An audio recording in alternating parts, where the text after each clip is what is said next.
Good afternoon, everybody on the East Coast. It is now noon, and we are live with Dr. Goldberg from Children's Hospital of Philadelphia, otherwise known as CHOP. And we are so excited to bring this Lunch and Learn to you today. We are going to be discussing the Udenafil fuel trial and give you the updates on what they learned during the trial and where we stand today with Udenafil. So thank you all for joining us. We're very excited to be here, but I am going to turn this over to Dr. Goldberg. Before I do, I just want to let you know that if you have any questions during the presentation, please feel free to type them into Facebook. We will be able to see them. We'll be able to answer them at the end when we have some time. But for now, I'm going to turn it over. And Dr. Goldberg, thank you for joining us today. Sure, Andrea, thank you so much for having me. It's a pleasure to be back in front of this audience, and I'm glad to be able to present the work that we've done with Udenafil for those who have undergone Fontan palliation. A lot of support has gone into this. You see a bunch of different logos on the bottom of the screen, and those are all different organizations that have certainly helped along the way. The one on the left without a name is Mezion, which was the sponsor of the trial, and without which none of this would have been possible. So these are my sort of scientific disclosures. I think the main one is that this is my presentation. It's not sponsored by NHLBI or Mezion or any of the other organizations that supported this. So if you have any questions about it, please direct those to me.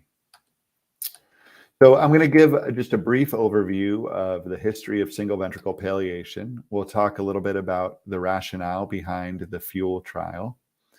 Then we'll go through the results of the fuel trial, what's next for, and finally, what's next for Udenafil. So prior to 1945, survival was possible only for a small fraction of patients born with single ventricle heart disease.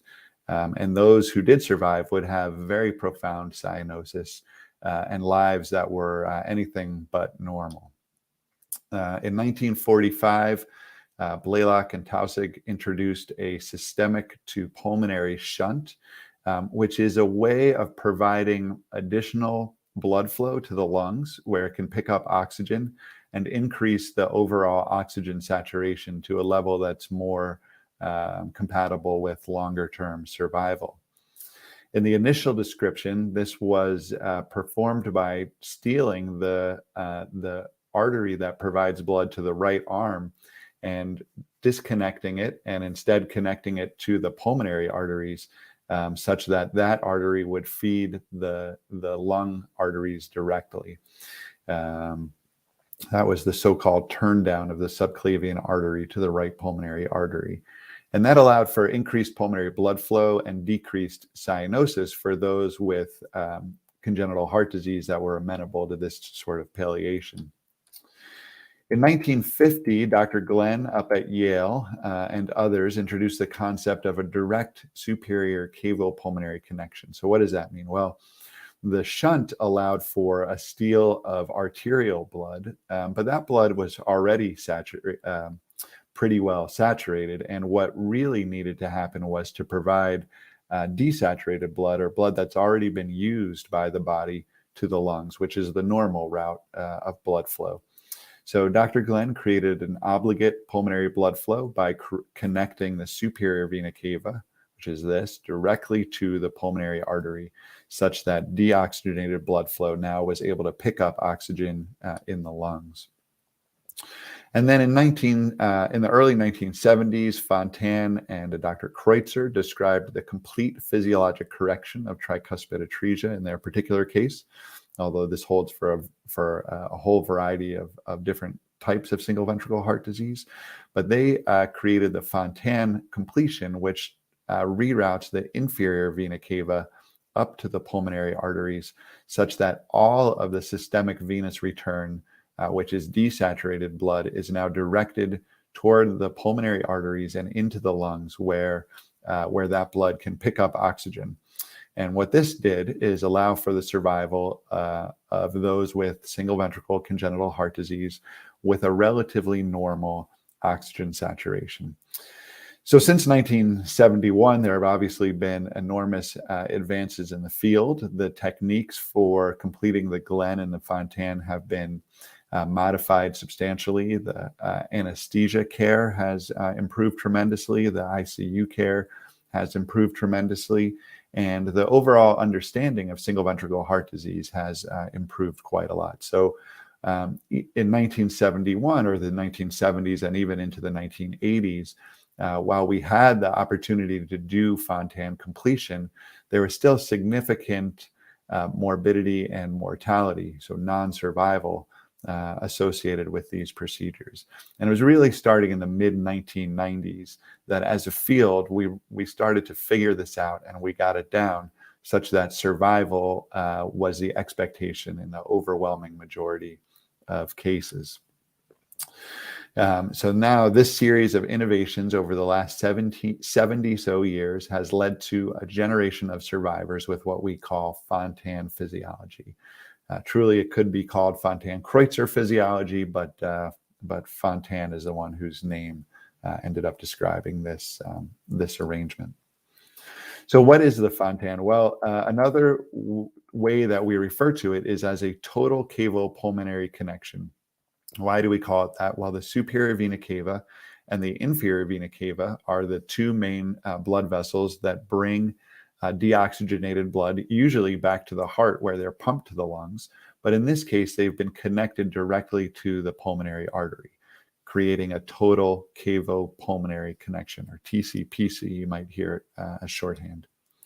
And again, systemic blood now receives oxygen from the lungs without the benefit of a subpulmonary pump. And this allows for survival with relatively normal oxygen saturations for the overwhelming majority of children born with single ventricle heart disease. But this is a big one.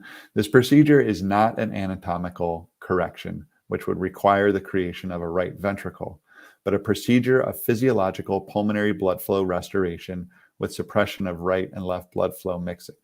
That's a very complicated sentence, and I promise I didn't write it myself. It came from Fontan's original description of his procedure.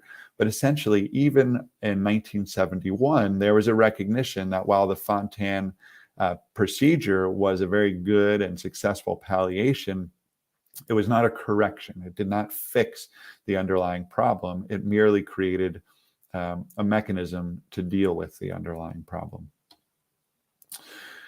So this is what a survival curve looks like in the current era for those who undergo Fontan palliation.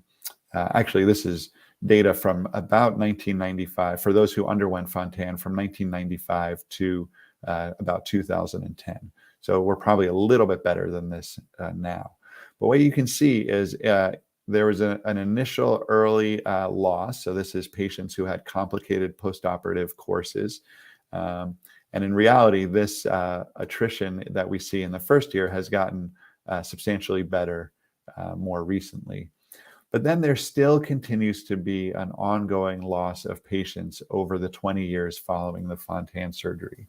And that's the area where we really want to focus and figure out what we can do as a field so that this curve doesn't look like this, so that we stay in this area of about 95 or better even longer term survival. So that's really what we're focused on, is getting this curve to be a little bit higher up and substantially less patient loss over the years following Fontan.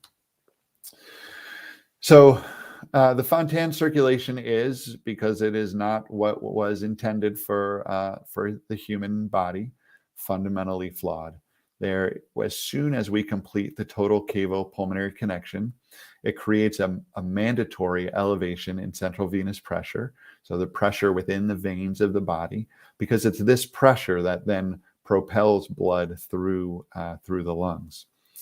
And there's a low cardiac output, so because blood is not pumped through the lungs but flows passively, the part of the heart responsible for pumping blood to the body doesn't fill as well, and it limits the amount of blood flow that is available to be pumped.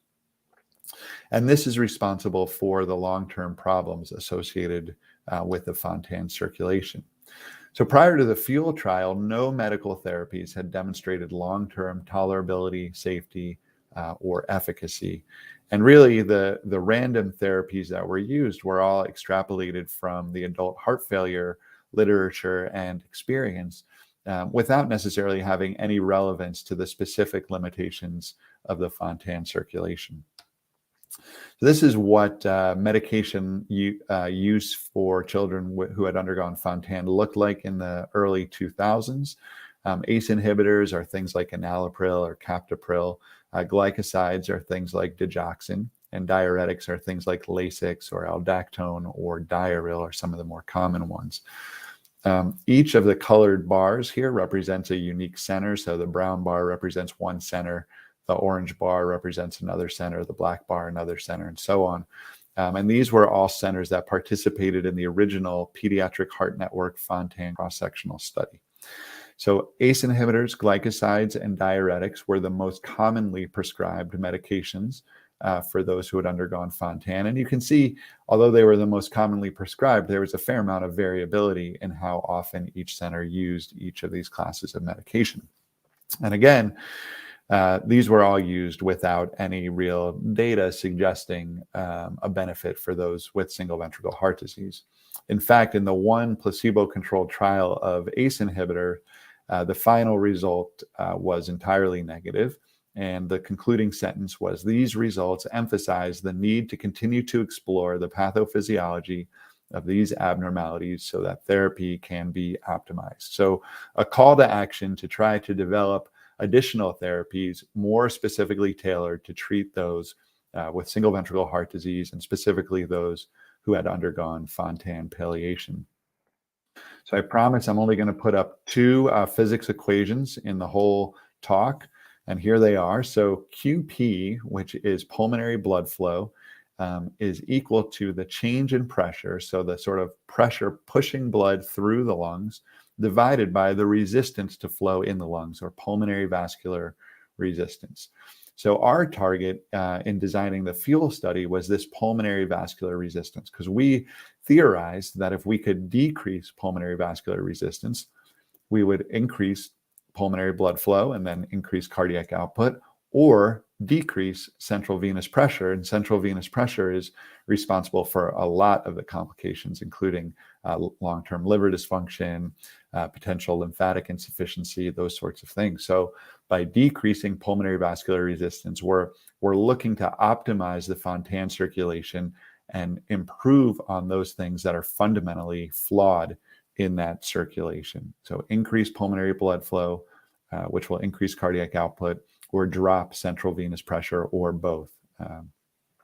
So those were the goals of the FUEL trial. But will a pulmonary vasodilator work? Is treatment with a pulmonary vasodilator safe? And what pulmonary vasodilator and what dose makes sense for those who have undergone Fontan palliation? So that's, again, where the FUEL trial comes in.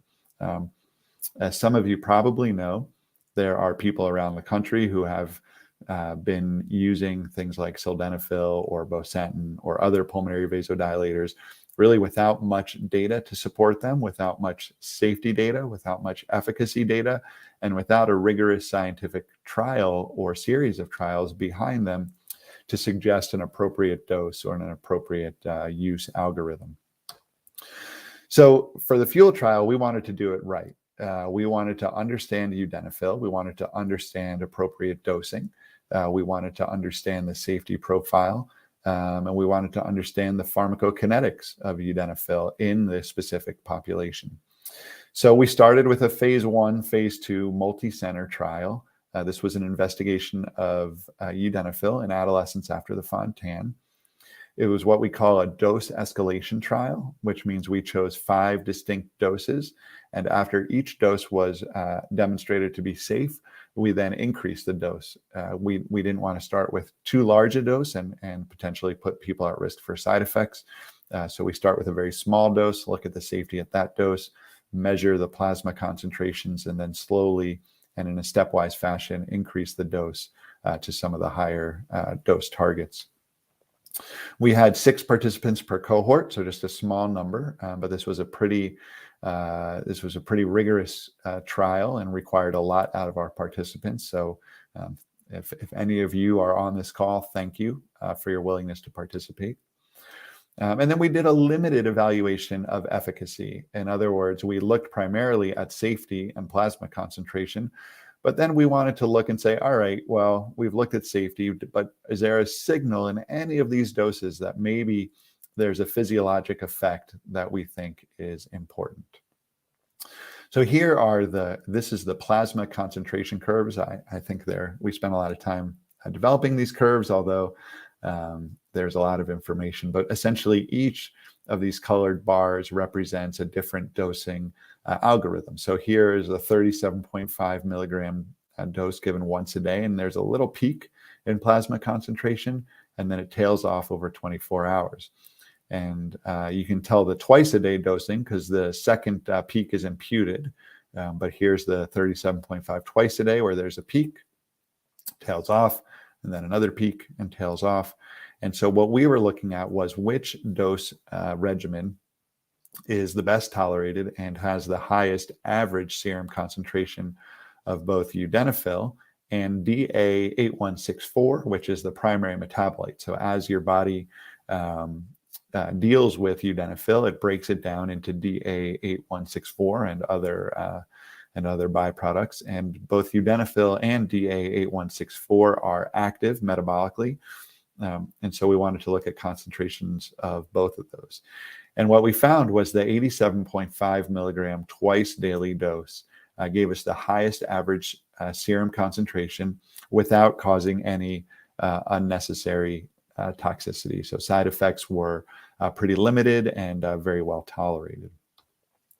So when we looked at our efficacy measures, we looked at a couple of different things. One of them was exercise, although to be fair, we didn't expect to see too much of a change in exercise with only 6 participants in each cohort.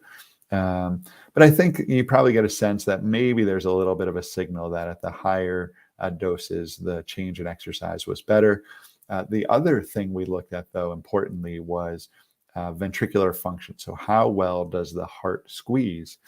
And that's a little counterintuitive because it's not just a direct squeezing effect that improves our measure here, which was myocardial performance index. It's also how well does the heart fill that influences the myocardial performance index. So a drug that decreases pulmonary vascular resistance and improves flow through the heart would be anticipated to allow for better filling of the heart and therefore better overall squeeze of the heart. And in fact, that is what we saw. All of these numbers are negative, which is good. We want negative in the case of myocardial performance index. And if we looked at our 87.5 milligram twice daily dosing, the changes in the myocardial performance index in this group were actually statistically significant, which was unexpected for us. We didn't anticipate that we'd have enough subjects in any group to demonstrate any kind of statistical significance, but confirmed our choice of this dosing regimen for use in our upcoming phase 3 trial. So now let's talk about the phase 3 trial. This is the design and rationale of the FUEL trial. The primary aim, excuse me, I'm coming off of a cold here. The primary aim was to determine the effect of 6 months of treatment with Udenafil at the dose that we had identified in the phase 1, phase 2 on exercise capacity in adolescents with single ventricle heart disease, obviously who had undergone Fontan palliation. We wanted to look at the effect on ventricular performance as well, and then on some vascular measures and some biomarker measures as well. So for inclusion, patients had to be on some form of anticoagulation that could include aspirin. This study was primarily done in the United States, but there were also sites in Canada and in South Korea. So we had all study materials made available in English, Spanish, and Korean. We excluded those who were too small to use the exercise equipment, not because we have anything against small people, but just for practical reasons. You had to be above 132 centimeters to use the exercise bike. And for the FDA, for the agreement with the FDA, they wanted a minimum size of 40 kilograms, which is about 88 pounds, which would sort of approximate a small adult size. We also eliminated those who had significant comorbidities. And we did this not because we don't think this is a useful therapy for those with comorbidities, but because in order to show a benefit for our specific endpoints, we wanted to be able to isolate the things that would impact those endpoints. And so those who have severe ventricular dysfunction or protein-losing enteropathy may not be able to show direct improvement in the setting of a clinical trial. And so we thought it was cleaner to leave those patients out from this trial. Obviously, if you are already being treated with a pulmonary vasodilator, we couldn't include you in the trial because it would be repetitive. And for those who had a low exercise performance on a recent clinical exercise test, we likewise excluded them for similar reasons to those with comorbidities. So this was, again, adolescents 12 to less than 19 years of age. That's we typically would say 12 to 18 years of age, but the specific way to say it is less than 19 with Fontan physiology. We brought in our those who consented to participate for a baseline exercise test. In order to participate, they needed to have a maximal exercise test, since peak oxygen consumption was our primary outcome. If they were unable, they were ineligible, although they did have an additional opportunity to try to reach peak exercise if they so chose. If they were able to meet peak exercise test, they were then randomized to either Udenafil at 87.5 milligrams twice a day or to a matching placebo. And again, our primary endpoint for this was a change in peak VO2 from baseline to 26 weeks. There were some secondary endpoints, including exercise or submaximal exercise performance at something called the ventilatory anaerobic threshold, which is a measure that's about halfway to peak performance. Again, we looked at the myocardial performance and then some other measures of vascular function and biomarkers. Here's the just description of our statistics. We were just essentially looking at the difference in outcome between those exposed to Udenafil compared to those exposed to placebo. This is how we determined our sample size. And what we did for those who didn't end up with paired data, so if you had a baseline test but then couldn't finish your follow-up study for any reason, we assumed that there was no change. So this was an assumption, but this is one way that the FDA requires handling of missing data, which is to assume that that there's no change at all for those in whom data is missing. And this was the statistical test that we used to look for improvements. So we screened close to 1,400 patients across the 30 sites, and that allowed us to randomize 200 to Udenafil and 200 to placebo. In the Udenafil group, we had 2 who were unable to generate a maximal exercise test, 9 who at 26 weeks, 9 who did not complete testing for other reasons, which led to a total of 189 in that cohort with complete testing for analysis. In the placebo group, there were 5 who were unable to generate a 26-week maximal test and 5 others who did not complete testing for other reasons. So 190 evaluable patients or participants in the placebo group. There were no real differences in age or other demographics between those who were randomized to Udenafil and those who were randomized to placebo. You can see that all these numbers are relatively similar. There were 44% females in the Udenafil group and 36% in the placebo group. So about 40% of participants overall were female. And there's the height and weight and BMI, which are pretty standard numbers for adolescents in this age group. So here are the results. we saw an improvement in peak VO2, or we saw an improvement in peak VO2 when displayed as milliliters per minute, and an improvement in peak VO2 when indexed for weight for those randomized to Udenafil relative to those randomized to placebo. Neither of these results quite reached statistical significance, and there are probably some reasons for that, which we didn't anticipate during the study design, but which I'll talk about in a few minutes. But even with unanticipated limitations in the trial design, we were very close to demonstrating a statistically significant improvement in our primary endpoint, which is peak VO2. Again, statistical significance is set at a p-value of 0.05. So anything less than 0.05 would qualify as statistically significant. When we looked at our measures of exercise performance at submaximal exercise, these are probably cleaner measures for the cohort overall. And these all demonstrated an improvement. And these were all statistically significant. So oxygen consumption at the anaerobic threshold, which is the amount of oxygen that you're able to consume before switching to anaerobic metabolism.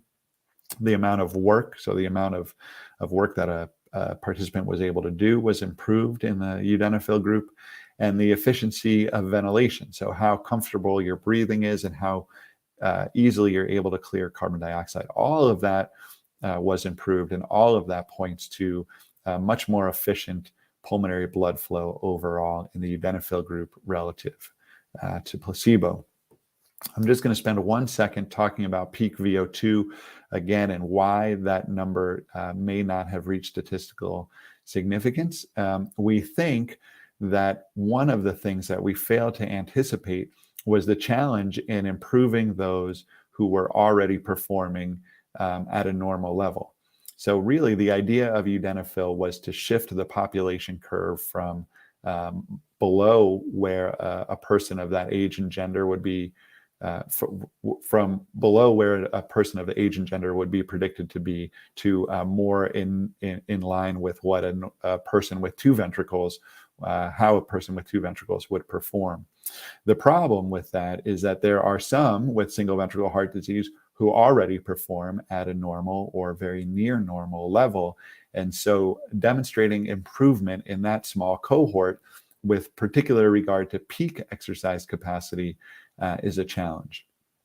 So not surprisingly, new analyses are underway looking at whether or not we're able to demonstrate improvement when you don't look at those who start out normal, but look at those who actually need improvement in this particular measure.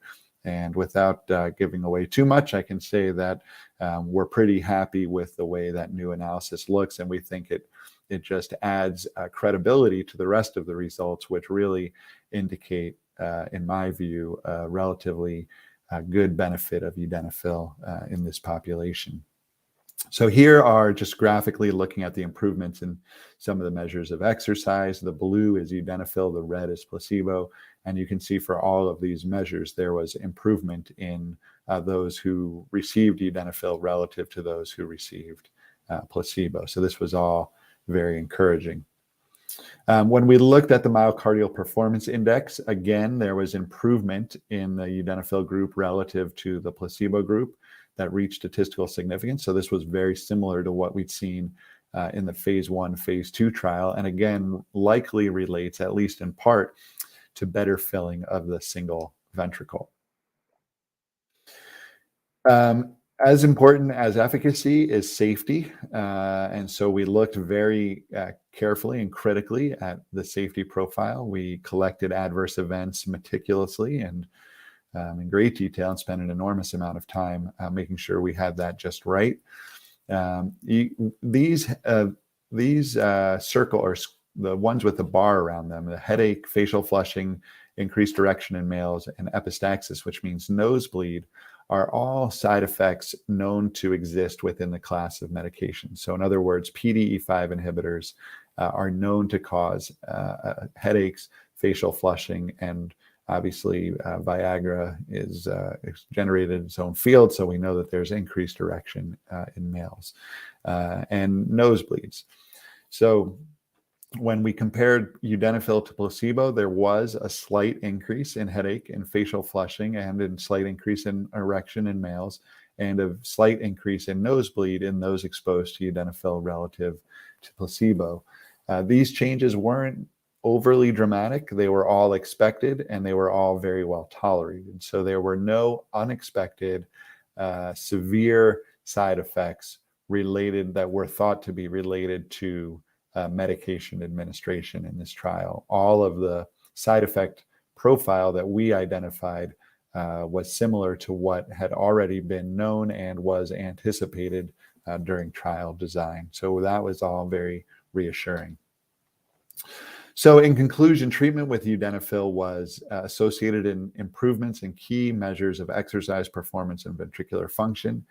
And these are important because it's exercise performance and ventricular function which correlate very strongly with long-term outcomes of overall health and wellness. If we can keep exercise performance above about 50% of what's predicted for age and gender, we know that we can reduce the incidence of hospitalization, the need for a heart transplant, and most importantly, we can keep our patients alive. So that was a huge and important finding. Also important, Udenafil was well tolerated and safe, with adverse events limited to those known to be associated with PDE5 inhibitors. And this was the first large clinical trial to show improvements in measures of clinically relevant exercise performance in those with single ventricle heart disease after Fontan palliation. So what's next? Well, work is ongoing to evaluate the longer-term safety of Udenafil in something called the FUEL open label extension study. This has now been extended out to 4 years. So it gave participants the opportunity to receive Udenafil under the auspices of a clinical trial for up to 48 months. There's also the FUEL FALD trial, or the FUEL Fontan associated liver disease trial, which is attempting to evaluate the impact of Udenafil on liver stiffness and biomarkers of fibrotic deposition. And then Mezion is currently in the midst of the NDA process. The NDA process stands for New Drug Application. And what this is how a pharmaceutical company gets an indication for a medication. They complete phase 3 trials. They write up a summary of the clinical efficacy, the results of the trial, the safety, the pharmacokinetics of the drug. It's a very involved process, and they submit to the FDA, as they should. The FDA gives a very lengthy and substantial review to ensure that all of the data is accurate, that there's nothing missing from the submission package. And then if the FDA finds the information compelling, they will then generate an indication for Udenafil, in this case for improvement in physiology for those with single ventricle heart disease who have undergone Fontan palliation. So why is that important? Well, right now there are none medications approved for the treatment of those with single ventricle heart disease, and particularly those with Fontan physiology. And that makes it extremely difficult to provide rational and science-based care for those who have undergone the Fontan. So by providing an indication, or should they provide an indication, the FDA would clear the way for Mezion to be able to provide this drug to pharmacies around the country, so that physicians in their offices could write a prescription and give this drug to their patients. This drug that has demonstrated efficacy and safety in this population would be available for use if approved by the FDA. So with that, I'll stop, and happy to answer questions. I did want to acknowledge again that this work could not have been completed without the contributions of all of the PHN investigators and study coordinators, and the support of NIH and NHLBI. This was a massive effort. As you can imagine, 30 centers around the world takes a huge amount of coordination, and it was really a wonderful effort, and wonderful to see the enthusiasm of all of the different investigators and those involved who really want to try and make a difference in the lives of those with single ventricle heart disease. We do want to thank Mezion and the staff at HealthCore Mezion was obviously the sponsor for the study. It is their drug, and they are the ones now going through the NDA. And Health Corps was the clinical research organization that was responsible for keeping everybody in line and making sure that the study was performed according to the protocol. I also want to thank all of the advocacy groups that supported this effort. Mended Little Hearts, who's sponsoring this today, Pediatric Congenital Heart Association, Sisters by Heart, of course, Mezion, the Pediatric Heart Network. So really, thank you to those groups. The support of all of you and all of the advocacy groups is crucial, both for reminding us of how important our work is, but also for helping inspire us to continue on with this work and making sure that we get this drug to the finish line. And finally, and definitely most importantly, from all of us, all of the investigators, all of the study coordinators, all of us on this side of the FUEL trials, we owe an incredible debt of gratitude to the children, because adolescents are children. So we owe an incredible debt of gratitude to all of those children that agreed to participate in the FUEL trial. And of course, to the families that support those children, that advocate for those children, and that dealt with the logistics of making this trial work. So thank you really to all of the FUEL trial participants and the families from all of us. And with that, I will end and happy to answer any questions. Thank you. Well, thank you for all of the work you've done throughout the years and all of the time and effort you've put into studying this and for sharing all of this great information with us. We do have a couple of questions. Two of them are related to the liver function. And so is the hope that Udenafil will reduce the Fontan circulation's impact on the liver? And do we know, I'm going to just combine them, do we know if there's any information yet on the impact of the liver? That's a great question. I'll take the first one first. Yes, it is the hope that Udenafil will lessen the impact of the Fontan circulation on the liver. One of the great challenges in designing a study to test that is that there really aren't great validated ways of measuring the impact of the Fontan circulation on the liver. We know that things like elastography are abnormal, or measures of the liver stiffness, which is what elastography is, are abnormal. We know that liver biopsies are abnormal, but the challenge is looking at how those things change over time in response to drug administration, to Udenafil administration. And there's so much variation in the way that those things are measured that it makes it very difficult to use those things specifically as a surrogate endpoint for a clinical trial. So we looked at other things in the fall trial. We did look at liver stiffness, but we also looked at very important biomarkers, so blood tests of fibrotic deposition. So in other words, as the liver scars and as the healthy liver tissue turns into fibrotic tissue, there are signals that you can pick up of that process in the blood. And so one of the important things that we thought might be a little bit more sensitive was looking at the impact of Udenafil on those blood-based biomarkers. And so that's really where we're focusing a lot of attention right now. We haven't published any of the data. We haven't presented any of the data yet, but without giving away anything, I'm optimistic that that what we'll find will be good. Fabulous. So we did have a question.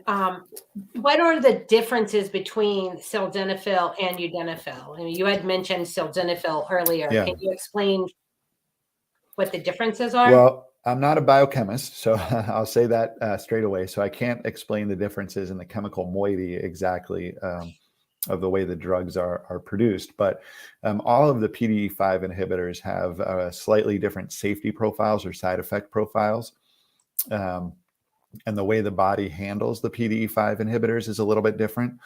And that leads to one, again, different side effect profile, but also a different dosing regimen. So sildenafil is relatively quickly cleared by the body. So if you give a dose of sildenafil, it's gone pretty quickly. So in order to be therapeutic on sildenafil, you really have to give it more or less every 8 hours.